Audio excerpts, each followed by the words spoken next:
দরুদ।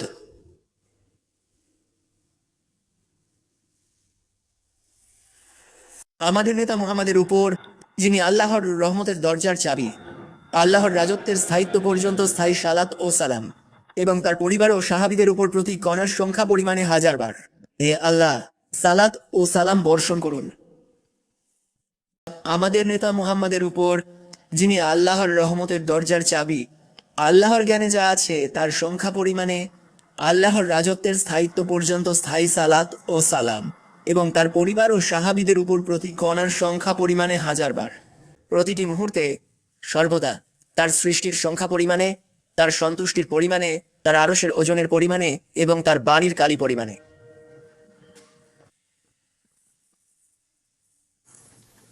আমরা যা করেছি তার ফজিলত সম্পর্কে আমি বলছি।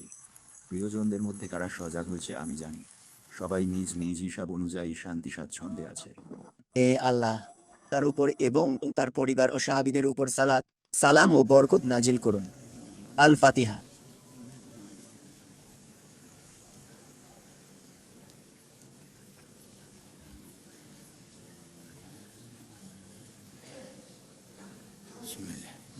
বিসমিল্লাহ।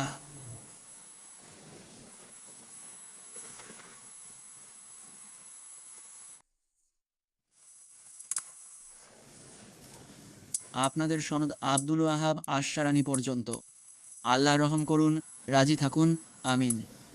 কাশফুল উম্মাহ গ্রন্থ থেকে তিনি রহি বলেন, আবু তুফাইল রা তাওয়াফরত অবস্থায় যখন কোনো হাদিস সম্পর্কে জিজ্ঞাসা করা হতো, বলতেন, প্রত্যেক অবস্থানের জন্য আলাদা কথা আছে, আর এটি কথা বলার স্থান নয়।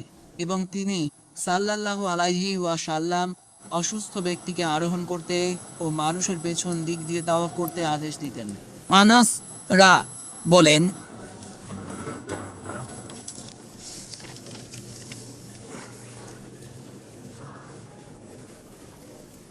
তিনি বলতেন, উলঙ্গ হয়ে বায়তুল্লাহর হজ যেন কেউ কখনো না করে। উরওয়া রা বলেন, আরবরা উলঙ্গ অবস্থায় বায়তুল্লাহর তাওয়াফ করত, শুধুমাত্র কুরাইশদের একটি গোত্র হোমস ছাড়া। তারা পোশাক পরিহিত অবস্থায় তাওয়াফ করত এবং তারা অন্যদের পোশাক দিত, পুরুষরা পুরুষদের, নারীরা নারীদের, যাতে তারা সতর ঢাকতে পারে। আর যদি তারা কিছু না দিত, তবে তারা উলঙ্গ অবস্থায় তাওয়াফ করত। এবং তিনি সাল্লাল্লাহু আলাইহি ওয়াসাল্লাম রুকনে ইয়ামানি ও হাজারে আসওয়াদের মাঝখানে তাওয়াফ করার সময় বলতেন, রব্বানা আতিনা ফিদ দুনিয়া। এবং তিনি সাল্লাল্লাহু আলাইহি ওয়াসাল্লাম প্রতি চক্করে রুকনে ইয়ামানি ও হাজারে আসওয়াদের মাঝখানে বলতেন, রব্বানা আতিনা ফিদ দুনিয়া হাসানা ওয়া ফিল আখিরাতি হাসানা ওয়া কিনা আযাবান নার। তারপর তিনি সাল্লাল্লাহু আলাইহি ওয়াসাল্লাম বলেন যে রুকনে ইয়ামানিতে 70 জন ফেরেশতা নিয়োজিত আছে।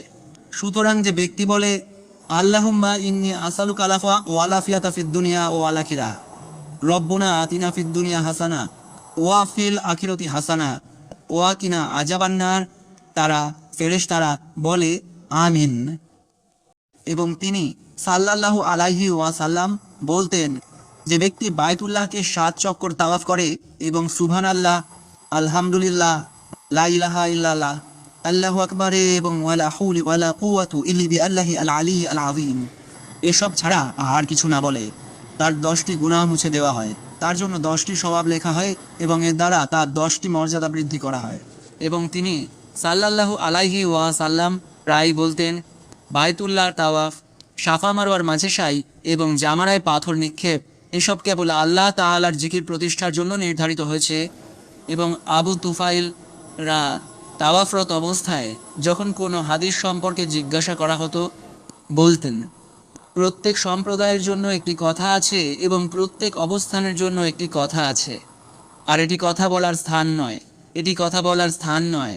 এবং তিনি সাল্লাল্লাহু আলাইহি ওয়াসাল্লাম অসুস্থ ব্যক্তিকে আরোহণ করে মানুষের পেছন দিক দিয়ে তাওয়াফ করতে আদেশ দিতেন। আনাস রা বলেন, বিদায় হজ্জের বছর যখন লোকেরা রাসূলুল্লাহ সাল্লাল্লাহু আলাইহি ওয়াসাল্লাম এর কাছে প্রশ্ন করতে ভিড় জমাল এবং তিনি অসুস্থ ছিলেন, তখন তিনি মানুষ যেন তাকে দেখতে পারে ও তাকে জিজ্ঞাসা করতে পারে এবং তাদের হাত যেন তার নাগাল না পায়, এই উদ্দেশ্যে তার উটনীতে আরোহণ করেন।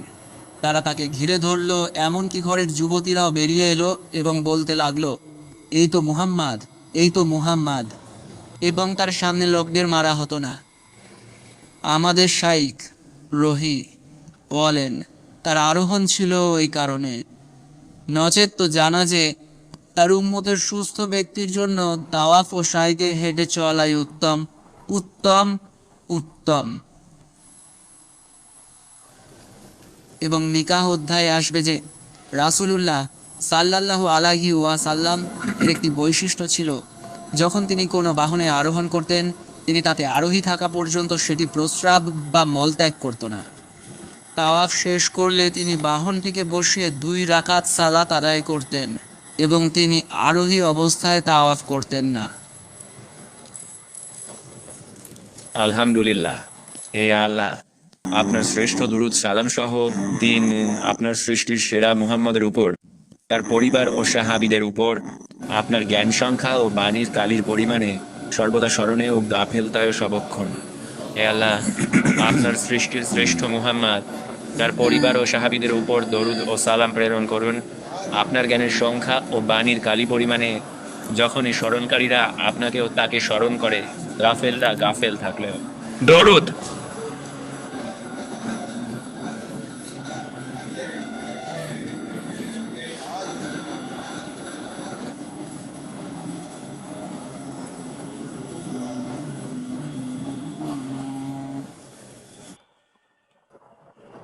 সমস্ত প্রশংসা আল্লাহর, যিনি শরীয়ত ও বিধান দিয়ে আমাদের সম্মানিত করেছেন, যা তিনি তার বান্দা, সৃষ্টির শ্রেষ্ঠ আমাদের নেতা মুহাম্মদের জিহ্বায় স্পষ্ট করেছেন। নবী, তার পরিবার ও সাহাবী আর যারা তাদের পথে অটল, সবার ওপর সালাম ও দরুদ। তার পূর্বপুরুষ ও সহোদর নবী রাসূল, তাদের পরিবার, সাহাবী, অনুসারী, সন্নিকট ফেরেশতা ও আল্লাহর সব সৎ বান্দার ওপরও, আমাদের ওপরও। নিশ্চয়ই তিনি সর্বাধিক দাতা, পরম দয়ালুময়। শায়খ আল্লাহ তাবারাকা ও তাআলা তার উপর রহম করুন। এই অধ্যায়ে তাওয়াফের শর্তাবলী, এর জিকিরে এবং সুন্নত-সমূহের আলোচনা অব্যাহত রেখেছেন। এবং আমরা জেনেছি যে তাওয়াফ অবশ্যই পুরো বায়তুল্লাহকে ঘিরে হতে হবে। বাড়ির কোনো অংশ ভেতরে রেখে যাওয়া চলবে না। এর মধ্যে রয়েছে আমরা যে হাতিমের কথা বলেছি, যা হিজর, অর্থাৎ আমাদের নবীর উপর সর্বোত্তম সালাত ও সালাম। ইব্রাহিম এর পুত্র ইসমাইল এর হিজর এবং তার প্রায় 6 হাত অংশ মুশরিকরা বায়তুল্লাহ নির্মাণের সময় ব্যয় স্বল্পতায় ছেড়ে দিয়েছিল, তাই তারা ঘরের এই অংশটি বাইরে রেখে দেয়। সুতরাং বায়তুল্লাহ তাওয়াফ করার সময় হাতিমের অর্থাৎ হিজরের ভেতর প্রবেশ করা জায়েজ নয়, বরং হিজরের পেছন দিয়ে তাওয়াফ করতে হবে। একইভাবে শাহজারওয়ান, এটি কাবার ভূমি সংলগ্ন অংশ, যা মাটি থেকে সামান্য উঁচু এবং ঘরের সাথে লাগানো।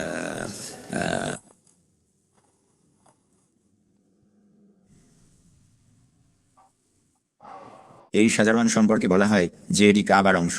হানাফিগণ বলেন এটি কাবার অংশ নয়। সুতরাং যদি বলা হয় এটি কাবার অংশ, তবে কেউ যদি কাবার খুব কাছে তাওয়াফ করে এবং তার হাত বা তার গায়ের কাপড় শাহজারওয়ানের ওপর উঠে যায়, তাহলে সে ঘরের ভেতরে চলে গেল বলে গণ্য হবে এবং তার তাওয়াফ সহি হবে না। অতএব সেখানে সে যে পদক্ষেপগুলো নিয়েছে, অথবা যদি কাবার গায়ে হাত রাখে, ফলে তার হাতের একটি অংশ কাবার ভেতরে চলে যায়, কারণ তার শাহজারওয়ানের ওপর, তাহলে তার তাওয়াফ সহি হবে না। এভাবে যে পদক্ষেপগুলো নেওয়া হয়েছে সেগুলো পুনরায় করতে হবে। সে ফিরে এসে তা আদায় করবে।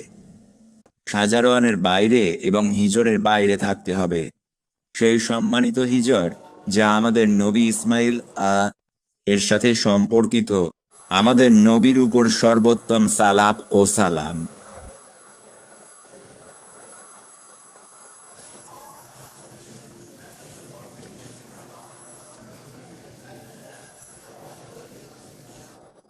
আয়েশা বলেন, পূর্বোক্ত হাদিসে নবী তাকে বলেছিলেন, দেখনি তোমার কম কাবা করতে ইব্রাহিমের ভিত্তিতেই সীমিত ছিল। আমি বললাম, হে রাসূল, এটিকে কি ইব্রাহিমের ভিত্তিতে ফিরিয়ে দেবেন না?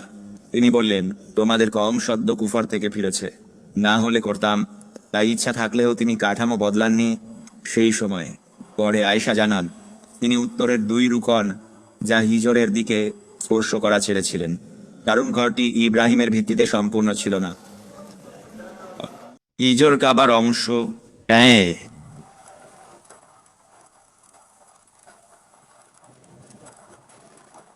সুতরাং তাওয়াফ অবশ্যই হিজরের পেছন দিয়েই হতে হবে। হ্যাঁ,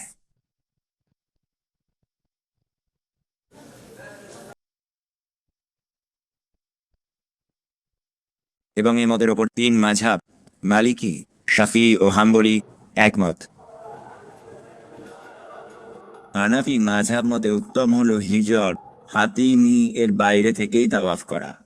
যদি কেউ হিজরের ভেতরে ঢুকে তাওয়াফ করে তবে মক্কায় থাকলে তা পুনরায় করবে। আর যদি নিজ শহরে ফিরে যায় তবে তার উপর একটি হাদি কোরবানির পশু ওয়াজিব হবে, যা সে মক্কায় পাঠাবে। যেমনটি তারা বলেছেন, যদি কেউ চক্করটি উল্টো করে অর্থাৎ কাবাকে ডানে এবং নিজেকে বামে রেখে তাওয়াফ করে, তারা বলেন মক্কায় থাকা অবস্থায় সে পুনরায় করবে। আর যদি সফর করে চলে যায় তবে তার উপর 2টি হাদি মক্কায় পাঠানো ওয়াজিব। আমাদের আলোচনায় আসবে যে তাওয়াফ শুরু হবে হাজারে আসওয়াদ থেকে। যদি সে হাজারে আসওয়াদের পর থেকে শুরু করে তবে তা গণ্য হবে না যতক্ষণ না সে হাজারে আসওয়াদের কাছে পৌঁছায়। হাজারে আসওয়াদের কাছে পৌঁছানোর পর থেকে চক্কর শুরু হবে। শাফি ও হাম্বলি মাঝহাবের এটাই মতো এবং মালিকি মাঝহাবেরও একটি মত হলো তাওয়াফ হাজারে আসওয়াদ থেকেই শুরু করতে হবে। এটি তাওয়াফ শুদ্ধ হওয়ার জন্য একটি শর্ত। এটি ইমাম আবু হানিফা রহ এর থেকেও একটি বর্ণনা। সুতরাং যে চক্করটি হাজারে আসওয়াদের পর থেকে শুরু করা হয়েছে তা গণ্য হবে না। শুধু হাজরে আসওয়াদের মুখোমুখি।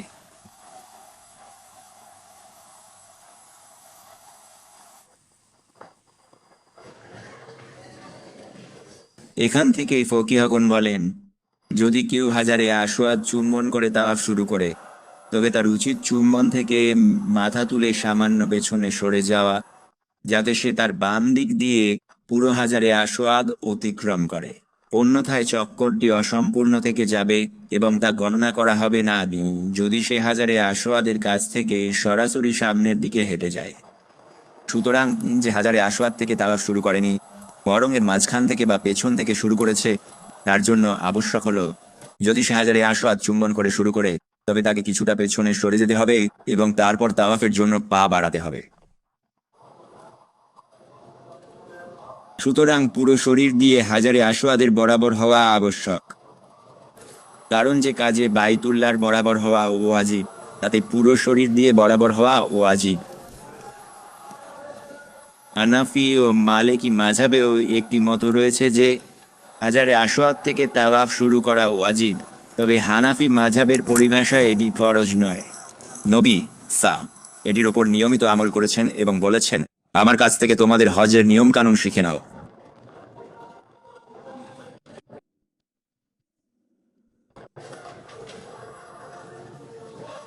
হাদাস ও নাপাকি থেকে পবিত্রতা আবশ্যক।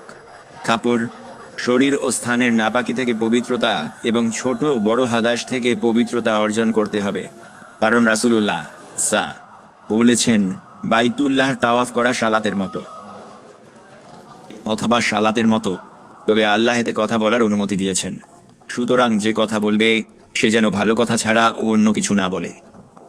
একটি বর্ণনা এসেছে, বাইতুল্লাহর তাওয়াফ করা সালাতের মতো, তাই কথা কম বলো এবং কথা কম বলো, যেমনটি ইমাম নাসাই বর্ণনা করেছেন। সুতরাং হাদাস থেকে পবিত্রতা এবং নাপাকি থেকে পবিত্রতা ছাড়া তাওয়াফ জায়েজ নয়।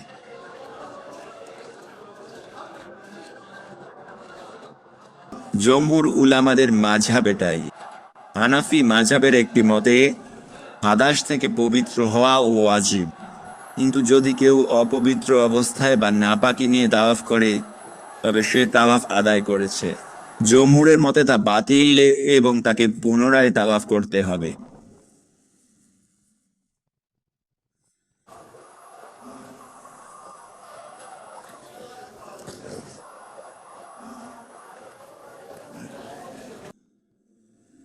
পুনরায় তা আদায় করার জন্য, যদি তা ওয়াজিব তাওয়াফ হয়। এভাবে তাওয়াফ গণনা করা হবে না যতক্ষণ না সে পবিত্র অবস্থায় তাওয়াফ করে।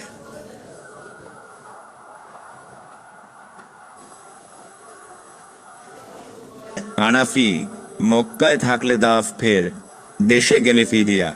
অজু ভাঙা বা হাইজে ভয় থাকলে তাওয়াফ বদ না।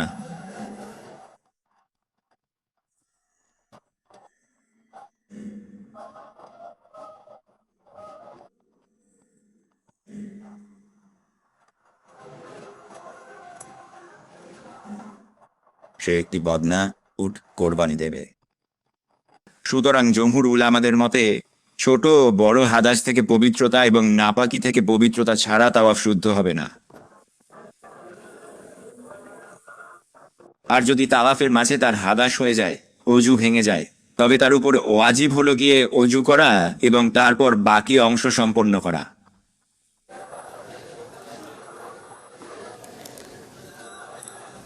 মালিকি মাঝহাব মতে সে প্রথম থেকে তাওয়াফ পুনরায় করবে।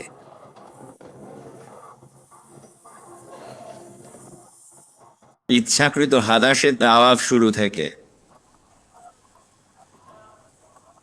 আর যদি অনিচ্ছাকৃতভাবে হাদাস হয়ে যায়, তবে ইমাম আহমদ থেকে দুটি বর্ণনা রয়েছে। একটি হলো সে শাফেঈ ও হানাফিদের মতো যেখান থেকে থেমেছিল সেখান থেকেই সম্পন্ন করবে। দ্বিতীয় মত হলো সে প্রথম থেকে পুনরায় তাওয়াফ করবে। এটি মালিক মাযহাবের প্রসিদ্ধ মত যে যদি তাওয়াফের মাঝে হাদাস হয়ে যায় তবে তাওয়াফ বাতিল হয়ে যাবে এবং সে প্রথম থেকে পুনরায় করবে। কিন্তু হানাফি ও শাফিঈ মাযহাব মতে সে পবিত্রতা অর্জন করবে এবং তাওয়াফের যেখান থেকে থেমেছিল সেখান থেকেই শুরু করবে, বাকি চক্করগুলো পূর্ণ করবে। মালিকি মতে শুরু থেকে আবার তাওয়াফ করতে হবে। ইমাম আহমদের বর্ণনায় ইচ্ছাকৃত হলে তাহলে শুরু থেকে পুনরায় করবে। আর যদি অনিচ্ছাকৃতভাবে হাদাস হয়ে যায় তবে দুটি বর্ণনা রয়েছে। ইমাম আহমদ ইবনে হাম্বলের মতেও সতর ঢাকা আবশ্যক। সালাতে পুরুষের সতর নাভি থেকে হাঁটু পর্যন্ত, নারীর সমগ্র দেহ, মুখ ও হাত ছাড়া। এমনকি ইমাম শাফে রহ থেকে বর্ণিত আছে যে যদি কোনো মহিলা তাওয়াফে ইফাজা করে এবং তাওয়াফের সময় তার মাথার একটি চুলও প্রকাশ পায় তবে সে হজ ছাড়াই ফিরে যাবে। অর্থাৎ তার মাথা থেকে এই একটি চুল প্রকাশ পাওয়ার কারণে তাওয়াফ বাতিল হয়ে যাবে, কারণ তাওয়াফে তার সতর হলো মুখমণ্ডল ও কবজি ছাড়া পুরো শরীর। সুতরাং সতর ঢাকা আবশ্যক। হানাফি মাযহাব মতে এটি ওয়াজিব, তবে তাওয়াফ শুদ্ধ হওয়ার জন্য শর্ত নয়, যেমনটি তাদের মাসালাগুলোতে আগে উল্লেখ করা হয়েছে। এবং আমাদের কাছে নাসাইর হাদিস রয়েছে বাইতুল্লাহর তাওয়াফ করা সালাত। সুতরাং যদি সতর ঢাকার ক্ষেত্রে ত্রুটি হয় তাহলে জমহুরের মতে তার তাওয়াফ বাতিল হয়ে যাবে এবং হানাফিদের মতে তার উপর দম ওয়াজিব হবে। তাওয়াফের চক্করগুলোর মধ্যে কি ধারাবাহিকতা শর্ত? মালিকি ও হানবালিরা বলেছেন এটি শর্ত, অজু ভাঙলে শুরু থেকে।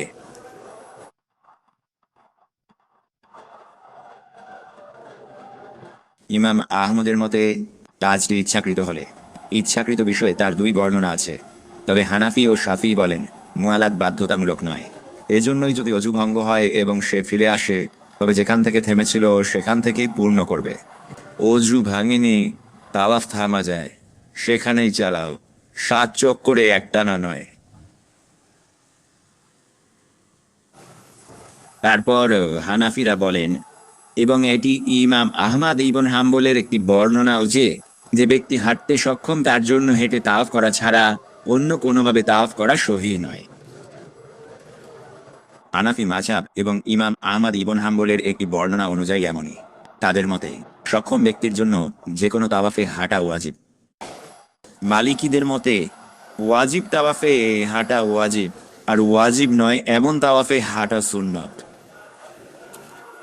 সুতরাং যদি সে হাঁটার ক্ষমতা থাকা সত্ত্বেও সওয়ার হয়ে তাওয়াফ করে তাহলে হানাফিদের মতে তার উপর দম ওয়াজিব হবে এবং হানবালিদের মতেও তাই, কারণ সে একটি ওয়াজিব কাজ ত্যাগ করেছে। এবং ইমাম আহমদের দ্বিতীয় বর্ণনা অনুযায়ী আরোহণ অবস্থায় তাওয়াফ করা যায়। তবে যদি সে হাঁটতে অক্ষম হয় তাহলে তাকে বহন করে তাওয়াফ করানো হবে এবং সর্বসম্মতিক্রমে কোনো ফিদিয়া বা কিছুই দিতে হবে না। একইভাবে হজ্জের তাওয়াফে ইফাদার ক্ষেত্রে উত্তম হলো তা দ্রুত সম্পাদন করা। উত্তম হলো ঈদের দিনেই তা করা। তবে শাফিঈদের মতে এর কোনো নির্দিষ্ট সীমা নেই, তা বিলম্ব করা যায়। কিন্তু ইমাম আবু হানিফার মতো আলেমরা বলেছেন তাওয়াফে ইফাদা অবশ্যই নহরের দিনগুলোতে আদায় করতে হবে।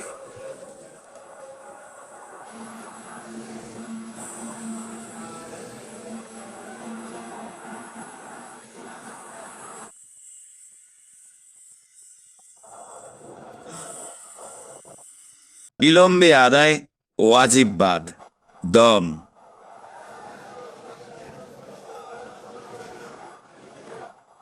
এবং মালিকিরা বলেন তাওয়াফের সময় জিলহজ মাসের শেষ পর্যন্ত অর্থাৎ মাসের শেষ দিন পর্যন্ত বর্ধিত থাকে,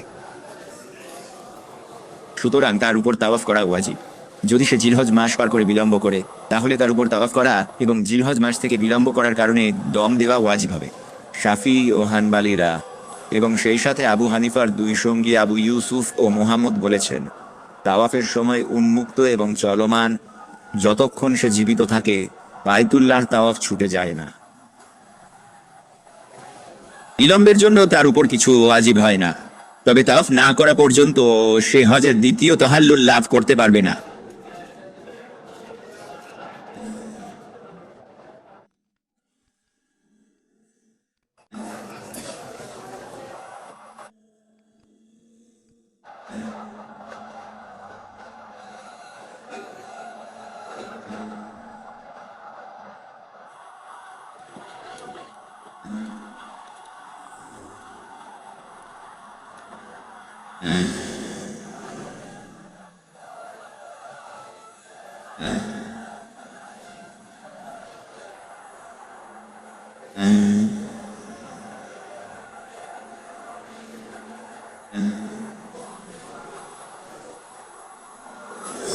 আমরা উম্মার জন্য হাসি ফিরিয়ে আনব এবং আমাদের থেকে অন্ধকার দূর করব। আমরা সুখে জীবনযাপন করব এবং আমাদের সংকল্প উন্নত হবে যখন আমাদের পথ হবে এই যে দিনই সর্বোচ্চ, এবং আমরা আমাদের স্রষ্টার বাণী পাঠ করব তার প্রতি মহত্ব প্রকাশ করে।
Uh...